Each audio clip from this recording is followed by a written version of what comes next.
Muy bienvenidos de nuevo a otro programa.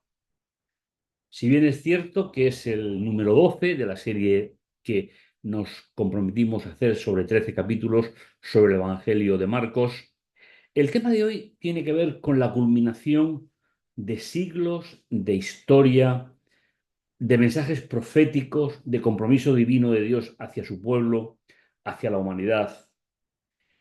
El tema 12 de nuestra serie, Marcos, la buena noticia, lleva por título Juzgado y crucificado. Durante siglos, el pueblo de la primera alianza estuvo esperando un desarrollo final con la venida del Mesías. Es cierto que en el momento en el que Jesús estuvo en la tierra, las cosas no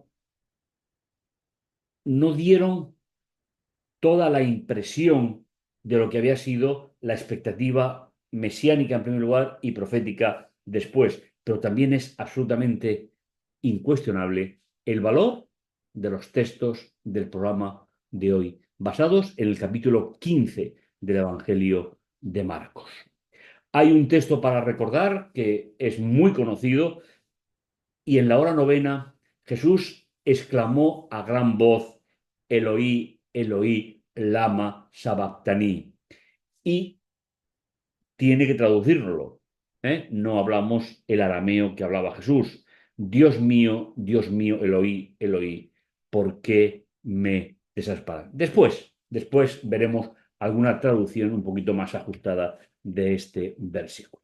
Vamos a contextualizar un poco este capítulo 15. Decíamos, llegando al capítulo 14, que están dedicados de forma concreta a la muerte y a la resurrección de Jesús. Y en el programa de hoy a mí me gustaría que fuésemos capaces, si es que es posible, que no lo sé, a quitarnos de nuestra cosmovisión tanta imaginación sobre la muerte de Jesús. Desde la Edad Media se centró en aspectos que rodeaban al hecho en sí, al valor en sí de la muerte de Jesús, y se ha ido cargando a lo largo de los siglos de muchísimos aspectos que, por ejemplo, Marcos no va a citar. Y me gustaría que, si es posible, nos centrásemos en los hechos concretos en el texto, intentando quitar todo aquello que Marcos no relata y al cual no dedica prácticamente ningún tiempo. Aquí la tradición dedicó muchísimo, muchísimo tiempo a ello. Nos adentramos en ese capítulo 15 que estamos comentando por la temática que presenta. Es un conjunto de versos de una gran importancia, tanto profética como vivencial y existencial para el creyente de todas las épocas. Los de antes de Jesús como expectativa mesiánica, para los que venimos después de Jesús como algo consolidado, realizado y la promesa de que regresa. Todo tiene que ver con el plan de salvación. El itinerario de ese capítulo 15, tal y como está seleccionado en el texto griego, tiene 6 partes. Finalmente, Jesús ante Pilato, que era todo lo que habían estado tramando hasta el capítulo 14 los dirigentes religiosos. Pilato entrega a Jesús para ser crucificado.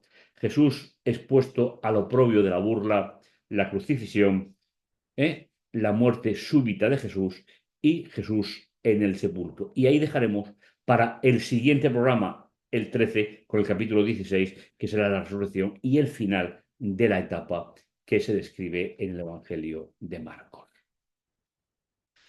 Pronto al amanecer podemos recordar la negación de Pedro, la noche en el Getsemaní, esa noche de oración de Jesús. Es decir, pronto al amanecer, eh, Pedro había oído el canto del gallo, Judas no, y ya estamos en la siguiente etapa del itinerario nocturno de la época.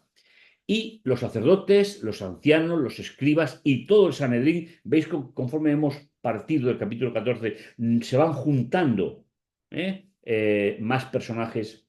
Pero me gustaría comentar con vosotros algo que me parece muy relevante. Todo lo que tiene que ver con Jesús y su último día de vida, los que actuaron de una u otra manera, no actuaron en grupo. Es verdad que se ampararon en grupos, pero las decisiones son personales e intransferibles. El Sanedrín, por ejemplo, que aparece ahora, era un grupo de personas, 120, que se dedicaban a dirigir la nación. Pero el Sanedrín como tal no actuó contra Jesús. Actuaron las personas de forma individual, como escribas, ancianos. Por eso no tenemos que hacer una teología del grupo, sino una teología de decisiones personales que tomaron aquellos que dirigieron de forma personal e intransferible los pecados contra Jesús. Después de haberlo atado, ¿os acordáis que estuvieron buscando pruebas con los tres testigos y no lo encontraron y no tenían la seguridad de que todos los testimonios fueran ciertos? Pilato le preguntó. Pilato era el representante de Roma en un lugar del imperio que tenía características muy especiales. Era un hombre de un carácter débil, no tenía, precisamente pudo ser puesto ahí por eso, ya que el pueblo judío pues, tenía su propia definición, quería su independencia. Pero Pilato le hace la pregunta que le permite entrar él en el conflicto, porque la relación de Jesús con los dirigentes religiosos era indiferente para Roma. Pero claro, cuando pregunta, ¿eres tú el rey de los judíos? Una contestación positiva, como vemos en la segunda parte del versículo 2, es sedición. El único rey era el César. Los judíos no tenían jurisdicción para tener reyes. Entonces, esa forma de enfocar a Jesús como descendiente de David, de la tribu real de Israel, es tomado para abrir la puerta a la acusación del imperio representado por su canciller en Jerusalén. Y Jesús le dice, sí, tú lo dices. Y los sacerdotes, pues, actuaron acusando de muchas otras cosas a Jesús. Decíamos en el programa anterior que los judíos no podían matar a otro judío. Es decir, no, no. Lo máximo que podían era infundir un castigo con latigazos. Pero aprovecharon la ocasión pues, para alimentar un poco el orgullo de Pilato. Y volvió a preguntarle, ¿no contestas nada? Claro, la respuesta tú lo dices, no es que Jesús sea responsable de esa respuesta. Por eso Pilato le pregunta, ¿no contestas nada? Mira de cuántas cosas se te acusan. Pero Jesús no respondió ya nada. De suerte que Pilato estaba sorprendido. Qué curioso que alguien que se encuentra ante una situación así aporte el silencio como el mejor testimonio de las acusaciones falsas. Pilato entrega a Jesús para ser crucificado. Cada fiesta, estamos hablando de la Pascua, les concedía la libertad de un preso el que pidieran. Y Pilato, por no tomar una decisión, pensó que era la solución para quitarse de encima el problema.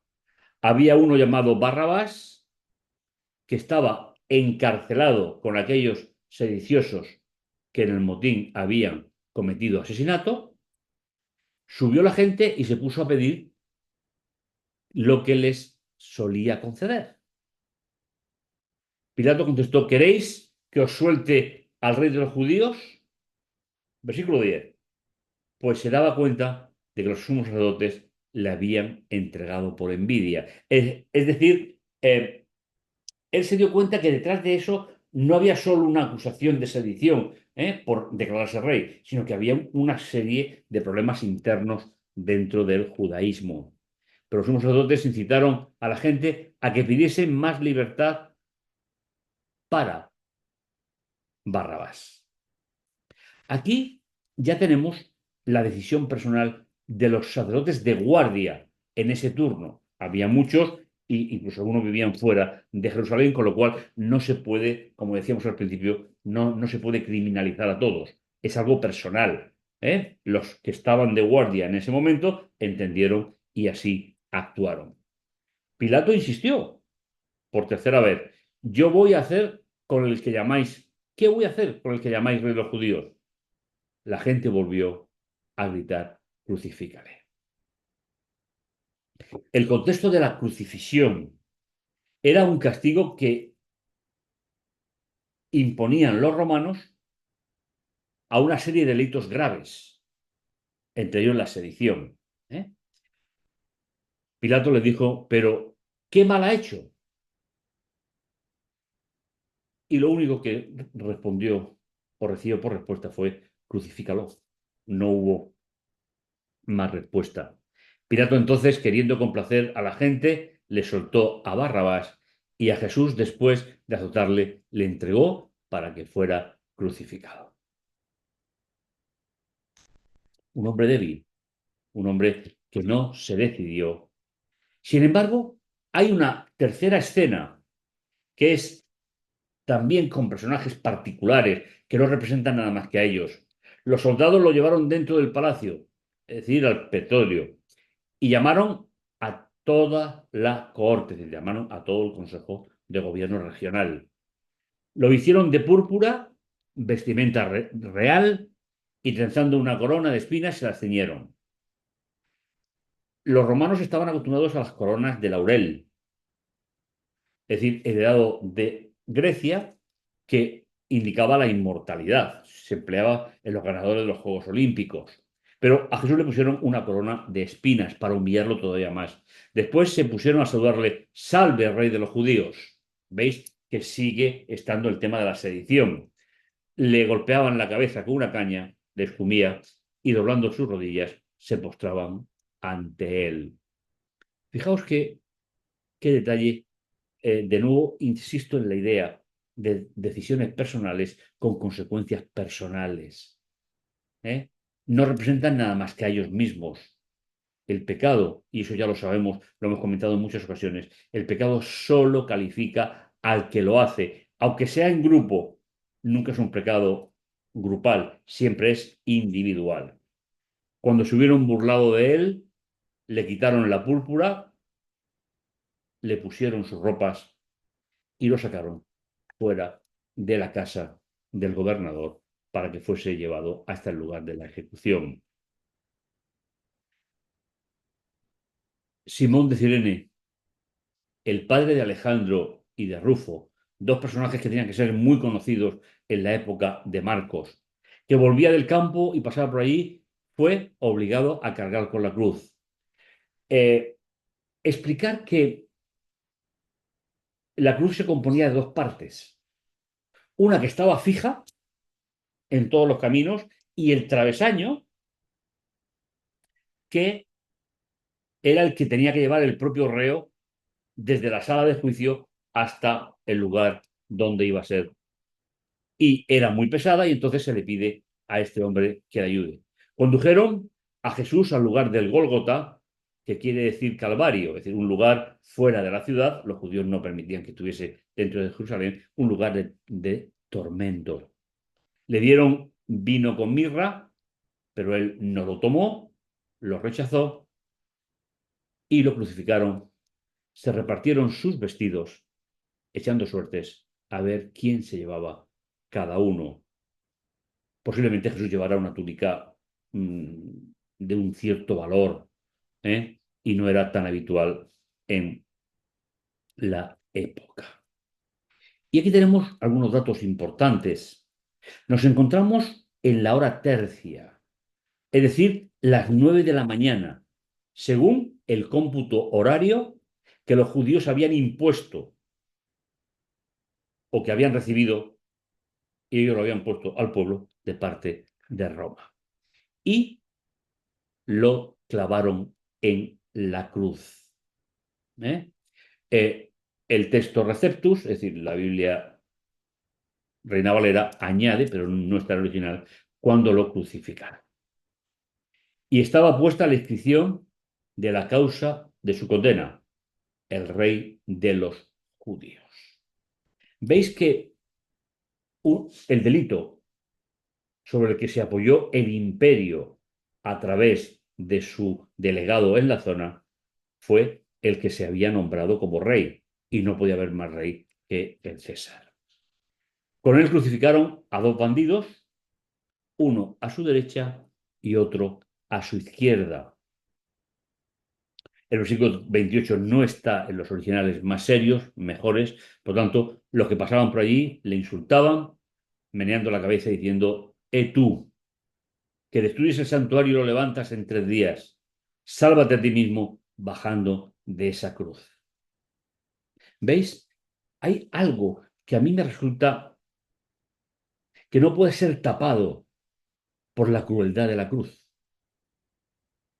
sin quitar ningún valor, lógicamente, y es el posicionamiento de los que se cruzaban por esa escena y tomaban la decisión, de cuál sería su posición frente a ese crimen. Jesús, igualmente los sumos sacerdotes, se burlaban entre ellos, junto con los escribas, diciendo: a otros salvó y a sí mismo no puede salvarse. Es el ungido, el Mesías. Ya sabéis que me gusta traducir la palabra Cristo, es decir, Cristo es el término griego, pero significa literalmente ungido, el Mesías. Es decir, es el Mesías, el rey de Israel, y eso sí que lo era. Todos sabían cuál era su linaje, todos sabían que pertenecía a la tribu de Judá. Y también daban contra él reproches, injurias, insultos, los que estaban crucificados con él.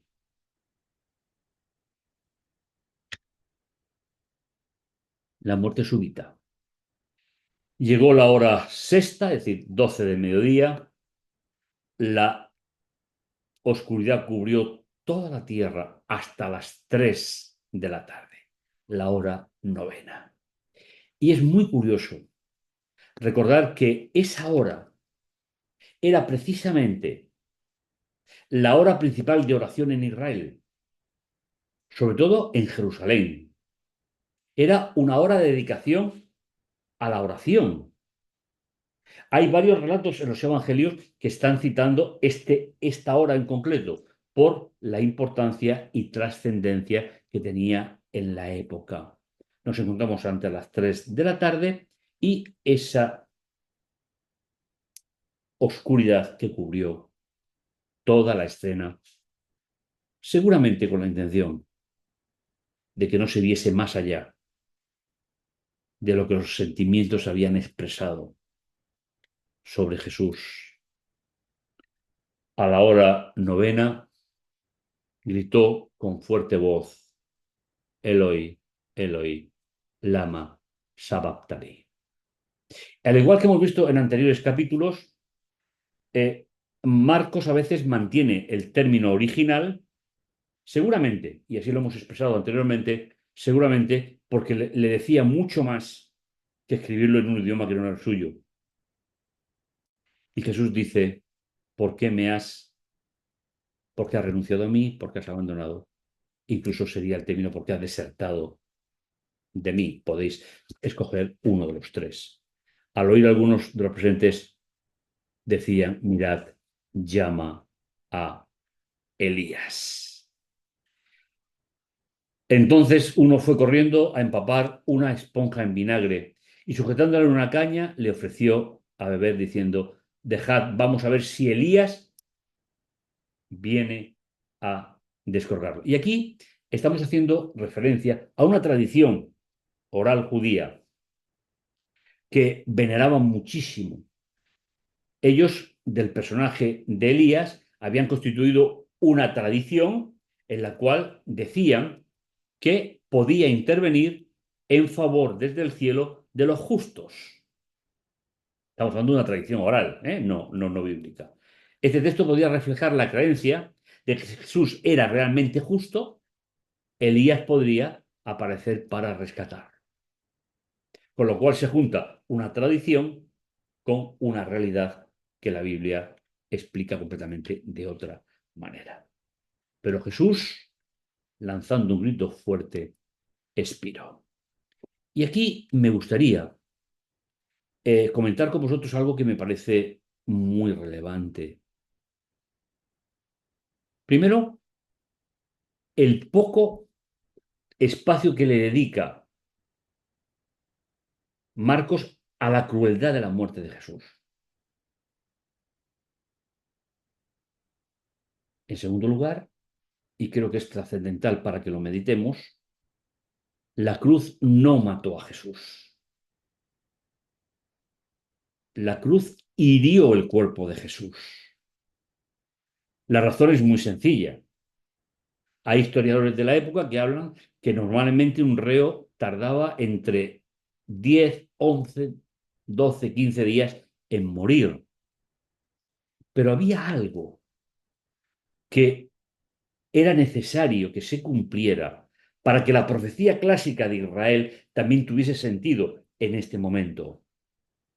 El velo del templo, y ahora volveremos a ello, se rasgó en dos, con lo cual ya anunciaba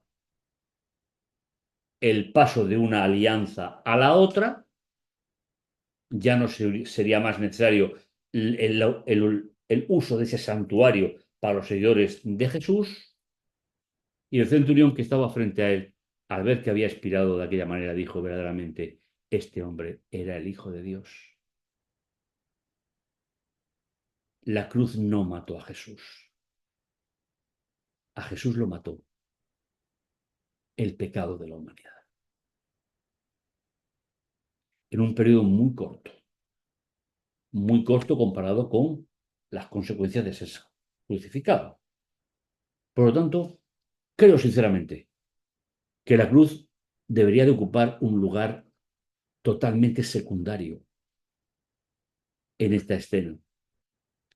No por nada particular, sino porque era un lugar de tormento utilizado por Roma para sus sediciosos. Lo importante es el compromiso que Jesús tuvo en ese momento, que le llevó hasta gritar y morir, cuando el peso del pecado de la humanidad caía sobre él. Finalmente ese es el sentido del plan de la salvación. Sin embargo, la religión medieval idolatró la cruz, idolatró todo lo que venía detrás, y de pasar de ser un simple lugar de tormento utilizado para cientos y miles de personas, se le convirtió en algo adorado a lo largo de los siglos. Pero nosotros que somos textuales, que nos gusta leer la Biblia, vayamos al fondo. Jesús fue crucificado, pero la cruz no lo mató. Y por eso el jefe de la guardia que había mandado Pilato se dio cuenta que era hijo de Dios. Y de nuevo volvemos a estas expresiones enigmáticas del Evangelio. No dijo que era el Hijo del Hombre, sino que en ese momento Jesús estaba representando el proyecto de salvación, ese proyecto de salvación que él como Dios, antes de ser humano, antes de la concepción, habían diseñado para salvar a la humanidad. Qué pena que después de tantos siglos se enfaticen aspectos secundarios sobre la verdadera realidad.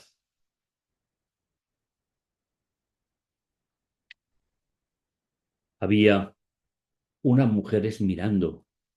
Entre ellas estaba María Magdalena, María la madre de Santiago el menor y de José y Salomé, que le seguían y le servían cuando estaba en Galilea, y otras muchas que habían subido con él a Jerusalén. Qué curioso. Qué curioso la sensibilidad que Marcos da sobre estas mujeres en relación a los hombres que habían estado ejecutando el juicio, la acusación, la falsedad. Las introduce en el punto culminante de toda la escena. Y me parece una mención extraordinaria de la fidelidad de esas personas, seres humanos, mujeres, de esas personas que no huyeron ni se escondieron, sino que siguieron a Jesús hasta el final. Ya al atardecer, es decir, cuando ya estaba poniéndose el sol antes de que ello ocurriera, pues era el día de la preparación, es decir, la víspera del sábado, también tiene que explicarlo para los destinatarios del libro, vino José de Arimatea, un miembro del Sanedrín. Por eso decíamos antes que fueron decisiones personales, porque hubo miembros del Sanedrín que no aceptaron la sentencia, que también esperaba el reino de Dios. Y habiéndose atrevido por el contexto social de acusación de entrar donde Pilato a pedirle el cuerpo de Jesús. Es una escena realmente espectacular. El compromiso de un miembro del Sanedrín, el compromiso de un grupo de mujeres frente a todo el sistema oficial. Aquí ya no es el tema oficial judío, ahora es el sistema oficial del imperio, que había asumido a través de la fragilidad de carácter de Pilato la consecuencia de la muerte de un inocente. ¿Cómo congeniar? Y creo que es una lección importante a esta altura del libro. ¿Cómo congeniar el proyecto del plan de salvación con las decisiones personales de cada uno de los que decidieron en aquel momento? Me parece un punto importante de reflexión para que lo tengamos en cuenta. Se extrañó Pilato de que ya estuviese muerto, pero sabéis, es importante que recordemos otro tópico que se aplicaba a los judíos en la crucifixión. Si llegaba el sábado, los bajaban, les quebraban los brazos, los pies para que no escaparan, para volver a ser crucificados a la puesta de sol. Eso lo hacían con judíos. Eso hubiese hecho con Jesús si no hubiese muerto antes. Pero sus huesos no podían ser rotos, según la profecía de Isaías. Con lo cual, veis que hay toda una serie de detalles que hacen concurrir la profecía, para quien la conoce y la lee, con el acontecimiento que se está viviendo. Ningún hueso suyo fue roto. Informado por el cinturón, concedió el cuerpo a José, ese miembro del Sanedrín que esperaba el reino de Dios. Este compró una sábana, lo descolgó de la cruz, ya no sabemos cuántas personas estaban allí, lo envolvió luego en ella y lo puso en un sepulcro excavado en roca. Es decir, un sepulcro preparado para alguien rico, porque había que tener mucho dinero para excavar un sepulcro en la roca. Pero era sábado. Pararon el proceso de embalsamiento para continuarlo en otro momento, pero resguardó el cuerpo de Jesús en una propiedad suya, y puso una gran piedra a la entrada del sepulcro. María Magdalena, María la de José, se fijaron dónde lo habían puesto. tenían planes pasado el sábado. Tal vez sería bueno recordar en este momento qué se había dicho sobre Jesús en Isaías capítulo 53, porque da una anticipación profética excepcional que nos permite darle un sentido mucho más profundo a el texto que hemos leído de Marcos. Por ejemplo, dice Isaías capítulo 53, dice, despreciado y desechado entre los hombres. Versículo 3, varón de dolores, experimentado en quebranto. Escondimos de él su rostro, fue menospreciado y lo tuvimos por nada. Está hablando exactamente del pueblo de Israel. Se me puede aplicar a mi vida, pero como consecuencia, él mismo, nos dice el versículo 4, él mismo cargó con nuestras enfermedades y llevó nuestros dolores. Y nosotros lo tuvimos por herido, azotado y humillado, pero él fue traspasado por nuestras transgresiones. Versículo 5, molido por nuestros pecados. Y el versículo 5, y el castigo de nuestra paz cayó sobre él, y por sus heridas fuimos sanados. ¿Veis? Habla de heridas, ¿eh? En ese contexto que estamos explicando. Dice, pero Jehová, Yahvé, versículo 6, cargó en él el pecado de todos nosotros. Como oveja fue llevado al matadero, versículo 7, y no abrió su boca. Y finalmente el versículo 9, quiero resaltarlo también, dispusieron su sepultura por los impíos. Pero,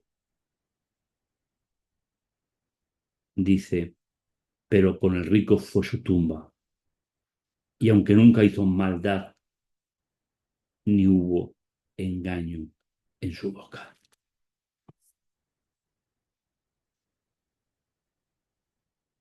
El equilibrio que Marcos expresa a la hora de escribir esta escena debería de conmover nuestro corazón. La sutileza con la cual trata el tema. Y no olvides, Roma no mató a Jesús. El pueblo judío no mató a Jesús. Lo llevaron a un lugar donde hirieron su cuerpo. El verdadero motivo por el que Jesús murió fue solucionar el problema de la humanidad. Y ahora solo queda una cosa, que tú aceptes y que yo acepte y que cada día vayamos a solucionar nuestro pecado para que ese momento estelar de Jesús en el compromiso con la humanidad sea real en tu vida y en la mía. Y si me lo permites, no te deleites excesivamente en las escenas que Marcos no desarrolla, porque su intención es mostrar el plan de salvación y el anuncio del reino de Dios. Nos vemos en el siguiente programa. Será el último de la serie, pero seguirá siendo igual de interesante. No te lo pierdas. Que el Señor te bendiga, que el Señor te guarde. Y nos encontramos en el próximo día.